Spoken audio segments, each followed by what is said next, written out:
Good morning. This is Jason Cassity with the Cassity team here with our fifth edition of Ask Me Anything. So basically, what this is I'll get together and I'll put up a post on Instagram, as you can see over there. This was the post I put up a couple days ago asking questions or allowing you to ask questions so you can come through, ask me any questions that you might have pertaining to the real estate industry, and I will do my best to answer them live on the air. So I got this inspiration from Reddit, actually, who does Reddit Ask Me Anything, where you can go on and you can ask different professionals in different industries anything that you want. If you want to get to know more about banking or real estate or finance or whatever it is, you can ask your questions and then they'll give you the answers. And here we are. So this is the fifth episode that we've done of this. The first one we've done on Facebook Live. Typically we do these on Instagram Live, but I decided to switch it up a little bit. I'm giving some time because I'm sharing this over to my personal page as well. And so we are ready to go. So if you want to get on to a future Ask Me Anything, just make sure to find the post on Instagram. I usually drop it into the Instagram stories as well. So you can go in there and leave your question behind, and we'll do our best to get them answered. So jumping into this one, question number one. Do you think that the market has plateaued, and how long can prices keep going up before buyers are flat out priced out? That's a fantastic question, Jason. Okay, so first and foremost, the answer to this question, I believe here in San Diego, is no. I don't think that prices have plateaued yet. The reason being is that we have a severe inventory issue right here in San Diego. So the issue we're going to run into is that we have more buyers than we do sellers, right? So we're going to have a situation where we're going to continue having multiple offers, which is going to continue to drive prices up. So prices haven't plateaued, but I want to put a caveat out there that there is a natural barrier in place here, because in San Diego, we actually have a loan limit cap of $701,500. So with that being said, basically, you can't get financed for more than that amount unless you go into non-traditional jumbo financing, which require more than 10% down, usually 20% down. And that's usually out of the range for the typical first-time home buyer. So what I mean by that is typically you have first-time home buyers looking to put 3.5%, 5%, 10% down, which are great options through conventional financing, FHA financing. But that being said, with the loan cap of 701,500, say they're going to put 10% down, which is pretty standard for a first-time home buyer. That's 75 grand or $70,000. That means they're actually capped at $770,000. They can't get anything more than that because their financing is capped. So anything above that is going to have to be additional down payment. Well, first-time home buyers already putting 70 grand down, that's probably where they're going to be capped at as is. So there's a natural kind of barrier at 770-ish, I think. Maybe you take that up to 15%, maybe you can go to 825, somewhere between 7 and 850. There's a natural barrier there. And single family homes in San Diego County right now are actually averaging about 725,000. So we're approaching this natural barrier thanks to the loan limit cap of 701,500. Does that mean it will just completely stop at that point? No, not at all. Like, there's going to be non-traditional financing. Maybe that loan cap gets lifted.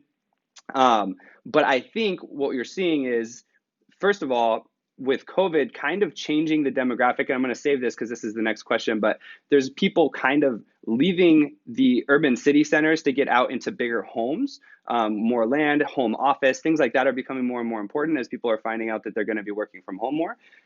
So with that being said, there's more buyer demand for the suburbs, for the bigger homes, but not as many homes are available there. So it's causing prices to go up.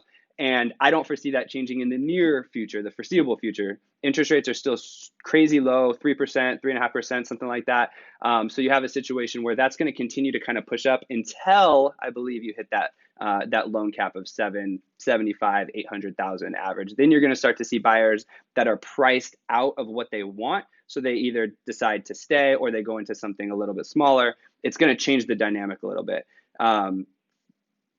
To piggyback on that point a little bit too, if the buyers are priced out of that, if the average single family home in, say, Claremont or whatever, kind of normal San Diego, Metro San Diego, starts to creep up into the 850s and 9s, and that prices the buyers out because of the loan cap, then there's going to be less buyers for that home, which means it's either going to sit on the market longer or the sellers aren't going to be able to get the price that they want. So then they're in turn not going to sell because they're not going to be able to sell to move up to the next thing. It's going to cause a log jam, which will eventually sway it back from a seller's market into a little bit more of a natural middle market, or a normal market, so to speak. So anyways, that's a great question. I don't think it's plateaued yet. I think there is something coming in the foreseeable future if prices continue, or if that loan cap continues to stay there at 701,500. So great question. Question 2. How do you handle when buyers want to submit multiple offers simultaneously? Thanks, Luis. I don't mind. So, I mean, in essence, especially in this type of market, right? So we're in a crazy seller's market right now. I've helped a few buyers over the last couple months, and what we're seeing is that homes are flying off the shelves, multiple offers. First weekend, second weekend, they're gone. 10 offers, you're competing. So with that being said, if you have a buyer that's out and they're looking at 3 or 4 different homes in, say, North Park, it behooves them to actually write offers on multiples. As a buyer, I don't know if I'm even breaking any realtor ethics by saying that, but it doesn't really matter until your offer gets accepted. Now, if you run into a situation where you write offers on 2 different properties and they both get accepted right away, no counter offer, then you're going to have to go back and you're going to have to kind of tail between your legs and say, hey, I withdraw this offer. Obviously, if you're acting in good faith, you would be doing that. As soon as you get one accepted, you'll just withdraw the other one. You're not trying to play the field with both, but I don't mind. So if my buyer's out there and it's a very competitive environment, and they're writing offers on 1 or 2 different houses, or 2 or 3 different houses, because they're trying to make sure that they secure one of them, especially if they have to, or it's a super competitive environment, I don't mind. Especially, again, you can even take it a step further and be super transparent and upfront with it. I don't think that's really necessary, because unless you actually get your offers both accepted, which in this type of market is going to be a long shot, you don't really have, there's no collateral damage in that case. So I don't mind, just be upfront about it, be acting in good faith. Obviously, spraying multiple offers across the county, 5, 10, 15 offers, that's not really acting in good faith. Obviously, you're offering on homes that you would, if you got accepted on, you would be buying those homes. So if you're acting in good faith, I think that it's not actually that bad of a deal to do. Okay, so we already answered that question. Last question, Edmonton neighborhoods. Jason, are you seeing a shift in buyer demand away from condos towards detached homes in your market? What segments are most active right now? Great question. That's been a hot topic question over the past 6 months or so. Obviously, COVID's impacted our urban city centers, our vertical product. I'm sitting here in my office in downtown San Diego.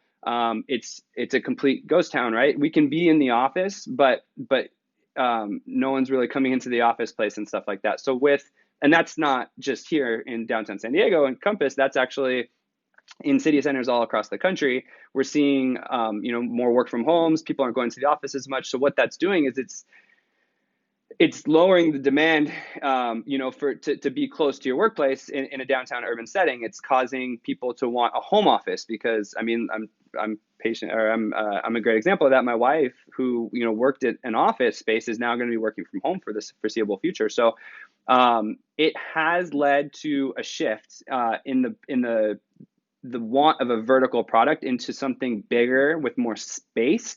I don't necessarily, to be honest, I don't necessarily think it's because of COVID and people are worried about being in a high rise with other people, as much as if this work from home thing's going to stick and I'm going to be home all the time, I just need more space.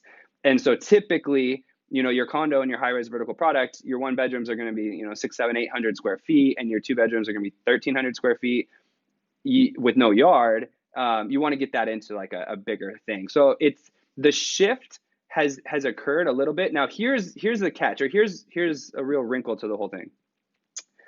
I really do believe that what we're seeing is that the people who are already in vertical product that were planning on moving out to a house anyways are just doing it quicker. It's not necessarily there's still buyer demand from empty nesters. There's still buyer demand from investors. There's still buyer demand for the vertical product. Downtown San Diego is not going away, although we had a down year. There was no Padres, no fans, no bars, no restaurants, stuff like that. the people who are leaving the vertical product to get out to the suburbs were probably the people who were already going to be leaving in the next 2, 3, 4 years anyways. Prime example, me and my wife, right? We live downtown, we have a little baby. Eventually, we're outgrowing that space. We made a conscious effort to stay in the downtown urban area because we wanted to be close proximity to the bars and stuff. While our kid wasn't walking yet, so we could walk and still have fun. But we were going to leave anyways.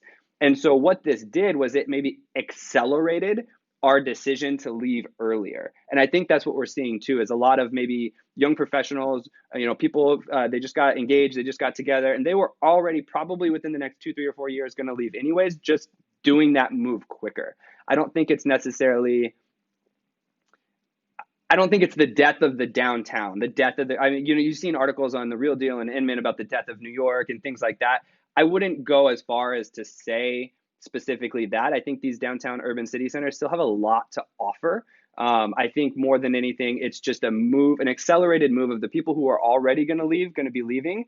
And so it's causing inventory to go up a little bit. This is a weird cataclysm of like the rest of San Diego, is because with people moving out of their condos, you've got more condo inventory with a less of a buyer demand. So it's causing more of a buyer's market in the urban city center downtown product, compared to the rest of the single family home product out in the rest of San Diego. So it's definitely something to watch.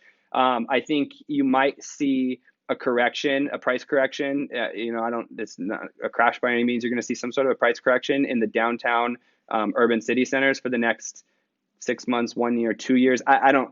If you ask me to predict anything for the rest of this year, there's no way I could possibly do that. So, but there is going to be some sort of a correction as people move away. But I firmly believe that those people were already moving away. I think the empty nesters, the second homes, the investors, I think those people are still going to have this place downtown, and they're still going to be coming into downtown. I'm seeing it with my buyers for this last couple months. There's still people coming in to downtown because there's still an allure to being downtown. And even though this year that allure has been quiet because we haven't been able to do anything, that's not going to last forever. It's already starting to see it reopen. You're starting to see fans back in stadiums in different states.